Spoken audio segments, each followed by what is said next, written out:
इक्तिबासात के अंदर आ रहा है वो है तख्लीक़ कायनात। बुक के अकॉर्डिंग चौथा चैप्टर है, लेकिन इक्तिबासात के हिसाब से तीसरा चैप्टर है। तख्लीक़ कायनात किसे कहते हैं? कायनात को तख्लीक करना यानी बनाना। अब लाज़िम बात है कि इस पूरे चैप्टर के अंदर अल्लाह रब्बुल इज़्ज़त की इस कायनात की खिलकत को बयान किया गया होगा कि अल्लाह ने इस कायनात में क्या-क्या चीजें बनाई, क्या चीजों को पैदा किया, किन चीजों को पैदा किया, हर चीज को अल्लाह रब्बुल इज़्ज़त ने पैदा किया, उसी का जिक्र होगा। चाहे वो आसमान का जिक्र हो, चाहे वो जमीन का जिक्र हो, चाहे वो पहाड़ों का हो, चाहे वो दरियाओं का हो, चाहे वो इंसानों का हो, चाहे वो जानवरों का हो, हर चीज का जिक्र जिसका भी हो रहा है उसे अल्लाह रब्बुल इज़्ज़त ने पैदा किया। यही इस पूरे चैप्टर के अंदर बता रहे होंगे आमतौर पर। अब जरा ऐसे देख लेते हैं कि इसके किसी पैराग्राफ को उठाकर कि उससे हमें समझ में आता है कि तख्लीक़ कायनात का चैप्टर है या कोई और चैप्टर है। मिसाल के तौर पे यहाँ पर इस चैप्टर के अंदर बताया जा रहा है पुराने लोग तेल को जलाने के अलावा दवा के काम में लाया करते थे, जख्मों को अच्छा करने के लिए इस्तेमाल किया जाता। पेट्रोलियम से जब तमाम आसानी से बुखारात में तब्दील हो जाने वाले अज्जा निकल जाते हैं तो एक गाढ़ी शेप बन जाती है। इसको कील यानी पिच कहते हैं। इसको कदीम जमाने में कश्तियों को पानी के असर से महफूज करने के लिए इस्तेमाल किया जाता था। अच्छा, ये पैराग्राफ है, इसको अगर हम देखें तो थोड़ी सी कंफ्यूजन रहेगी। तो कंफ्यूजन क्या रहेगी? यहाँ पे पेट्रोलियम के बारे में बात हो रही है या फिर गैस के बारे में बात हो रही है, तो हो सकता है कोई साइंटिफिक चैप्टर हो सकता है कोई साइंटिफिक चैप्टर हो या साइंस से रिलेटेड कोई चैप्टर होगा जिसमें क्या कह सकते हैं कि यार अपना साइंस के बारे में बता रहे हैं ना, अब जमीन से किसी चीज का निकलना अल्लाह रब्बुल इज़्ज़त की तख्लीक में है, अल्लाह ने पैदा किया है, ये तो है। लेकिन हो सकता है कि जैसे कि हमारी उर्दू की बुक्स के अंदर आमतौर पर पिछली सिंटेक्स रिपोर्ट के अगर हम देखते हुए आ रहे हैं तो उसमें साइंस के करिश्मे, चांद का सूरज से दूर होना या इस हिसाब से कोई ना कोई चैप्टर आ जाता है जिससे पता चलता है कि भाई साइंस के बारे में कोई बात बताई जा रही है या जमीन से किसी अहम मादनियात को निकाला जा रहा है, तो उसके बारे में बात हो रही है। लेकिन अब हमें पता है कि इस बुक के अंदर ऐसा कोई चैप्टर है ही नहीं, ये तो साइंस से रिलेटेड बात कर रहा हूँ। एक ही चैप्टर है जिसके अंदर पेट्रोलियम के बारे में बात हो रही है या गैस के बारे में बात हो रही है, बिजली के बारे में बात हो रही है, वो है तख्लीक़ कायनात। तो ये सबसे बड़ी हिंट है हमारे लिए कि अगर ऐसा कोई चैप्टर, ऐसा कोई पैराग्राफ होगा जिसमें पेट्रोलियम के बारे में बात हो रही हो या गैस के बारे में बात हो रही हो या बिजली के बारे में बात हो रही हो, वो खुद ब खुद रिलेट हो जाएगा तख्लीक़ कायनात से कि अल्लाह रब्बुल इज़्ज़त ने इसे पैदा किया। ठीक है, बस इसको इतना ही समझने काफी है।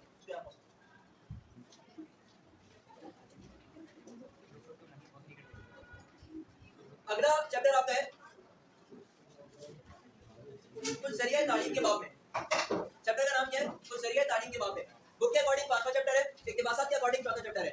मतलब ये वो चैप्टर है कि अब तक 3 चैप्टर इससे पहले जिक्र हो चुके हैं जो आपके इक्तिबासात के अंदर इंपॉर्टेंट है। ये चौथा चैप्टर है जो आपके इक्तिबासात में भी इंपॉर्टेंट है। ठीक है, इससे भी इक्तिबास आ सकते हैं।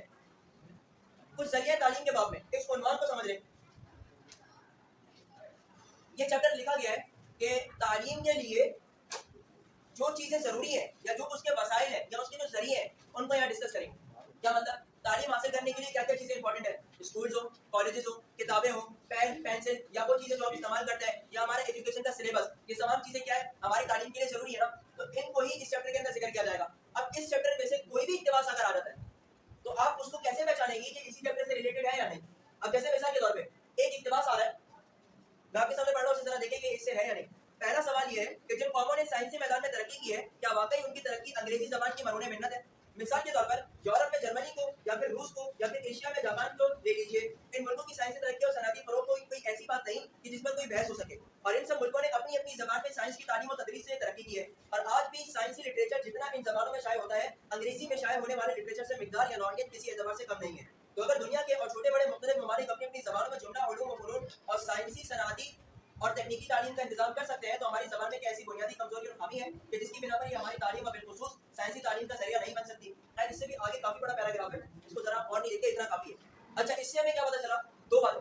पहली बात कि यहाँ पर जबान के बारे में बात हो रही है कि जबान की इंपॉर्टेंस क्या है, मतलब हमारी कौमी नेशनल लैंग्वेज के बारे में बात हो रही है कि हमारी नेशनल लैंग्वेज की अहमियत क्या है। यहाँ पे इस जबान यानी इस टुकड़े की, जैसे हमने ज़माने गोया चैप्टर के अंदर पढ़ा था, वो बात नहीं है, फर्स्ट समझिएगा। यहाँ पर लैंग्वेज की बात हो रही है, पहले मतलब उस हिस्से की, बॉडी के उस पार्ट की, जबान की बात हो रही थी, अब यहाँ उसके उस लैंग्वेज की बात हो रही है, मतलब जिस अपने अल्फाज का इजहार जिस जबान में हम करते हैं ना, उसको कहते हैं लैंग्वेज। ठीक है, उसको कहते हैं जबान, ये वो मुराद है। तो अब हमारी जबान कौन सी है? उर्दू। हमारी जबान यही जो हमारे मुंह के अंदर है, ये तो टुकड़ा है। ठीक है, जबान वो है जिसको हम मतलब हम बोलते हैं, जो मदर टंग कहलाती है। ठीक है, तो हमारी कौमी जबान हो गई उर्दू, मदर टंग चाहे आपकी कोई भी हो, तो हमारी नेशनल लैंग्वेज कौन सी है? उर्दू। तो यहाँ इंपॉर्टेंस बताई जा रही है कि हमारी नेशनल लैंग्वेज की अहमियत क्या है। हमने इस नेशनल लैंग्वेज की अहमियत को नहीं देखा, हमने दूसरी लैंग्वेज को मतलब इंग्लिश को अहमियत दी है कि भाई इंग्लिश हमारे सिलेबस के अंदर सबसे इंपॉर्टेंट है, क्योंकि इंग्लिश आती है तो हमारे सारे काम हो सकते हैं, वरना नहीं हो सकते।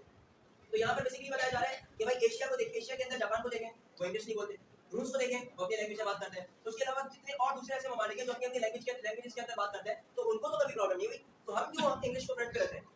तो ये पता चल रहा है कि भाई यहाँ पर बात हो रही है कि चैप्टर को कुछ जरिए तालीम के बारे में, क्योंकि हमारी एजुकेशन के अंदर सबसे मेन प्रॉब्लम यही होता है ना कि अगर इंग्लिश नहीं आती तो आप एजुकेशन के अंदर आगे नहीं बढ़ सकते। ठीक है ना, सबसे पहले हमें इंग्लिश सीखनी पड़ती है, क्योंकि केमिस्ट्री पढ़नी है तो भी इंग्लिश में, फिजिक्स पढ़नी है वो भी इंग्लिश में, अगर आपने बायो पढ़नी है वो भी इंग्लिश में है, कि कभी आपको उर्दू में मिलती है या उर्दू में आप पढ़ना पसंद करते हैं क्योंकि आपके टीचर्स नहीं पढ़ाते, क्योंकि वो खुद उन्होंने फ्रंट पे किसी चीज को रखा है कि इंग्लिश को, जब इंग्लिश को मदार बनाया गया, इंग्लिश को मयार बनाया गया है, तो हर आपका टॉपिक सब्जेक्ट क्या हो गया, इंग्लिश में होने लगा। तो पता चला जरिया तालीम के अंदर सबसे बड़ी खराबी क्या है, जबान का इख्तिसास कर देना, अपनी कौमी जबान को निकाल कर किसी दूसरी जबान को रख देना।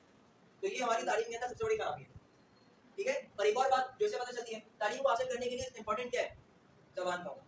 जैसे मैं आपको अभी आपके सामने उर्दू में बात कर रहा हूँ, अब यहाँ पर आप मेरे सामने जितने स्टूडेंट्स बैठे हैं सारे सबकी मदर टंग उर्दू तो नहीं होगी ना, किसी की बलोची होगी, किसी की सिंधी होगी, किसी की पंजाबी होगी, किसी की और होगी, किसी की मेमनी होगी, या कोई पठान होगा, कोई अलग अलग लैंग्वेजेस के। अब अगर आप अलग अलग लैंग्वेजेस के हैं और आपके लिए कोई कॉमन लैंग्वेज ना रखी जाए तो फिर मुझे सारी जबानें सीख कर आना पड़ेगा भाई, कि पहले सिंधी सीख कर रहा हूँ, सिंधी में आप लोगों को पढ़ाऊँ, फिर पंजाबी सीख कर रहा हूँ, फिर पंजाबी में पढ़ाऊँ, फिर पश्तो सीख कर रहा हूँ, फिर पश्तो में पढ़ाऊँ। या चलो अगर मैं ये काम नहीं कर सकता तो उर्दू के सब्जेक्ट को पढ़ाने के लिए भी क्या होगा, 7 टीचर चाहिए होंगे, 8 टीचर चाहिए होंगे, मतलब हर लैंग्वेज का अलग अलग टीचर चाहिए होगा, कि पठानों को उर्दू पश्तो में पढ़ाई जाएगी और जो है वो पंजाबियों को पंजाबी में उर्दू पढ़ाई जाएगी और क्या कहते हैं अपना मेमनों को मेमनी लैंग्वेज में समझाई जाएगी, जो कि पॉसिबल ही नहीं है। तो इसलिए कॉमन लैंग्वेज हमारे तालीम का जरिया है कि वो हासिल करना, कॉमन लैंग्वेज का फैक्टर जो है वो इतना इंपॉर्टेंट है कि अगर कॉमन लैंग्वेज नहीं होती तो आप तालीम नहीं दे सकते थे आप।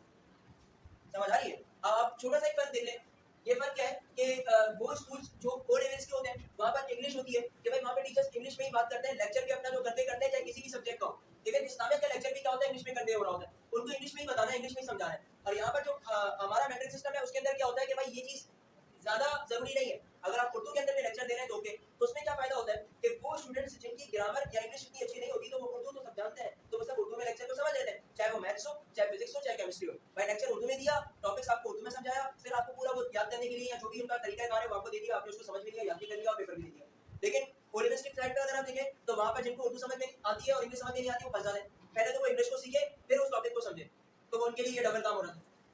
तो टीचर ने अपना पूरा लेक्चर डिलीवर किया इंग्लिश के अंदर क्योंकि वो तो टीचर है, वो तो समझा रहा है, वो पढ़ा रहा है, फिर उसके बाद स्टूडेंट को समझ में कुछ नहीं आया, आधी बातें उसको समझ में आई, आधे वर्ड्स की उसको मीनिंग डिक्शनरी के अकॉर्डिंग पता नहीं थी, वो पीछे बैठ के डिक्शनरी लेके बैठा है, सर आपने जो वर्ड था उसकी मीनिंग क्या है, पहले मैं वो देख लूं बाद में आपको बताऊंगा इसका मतलब क्या है। तो फिर तो यही मसला रहेगा। इसलिए ये जो फैक्टर है सबसे ज्यादा इंपॉर्टेंट है किसी भी चीज को अपनी बात को डिलीवर करने के लिए, उस लैंग्वेज का कॉमन होना, ठीक है।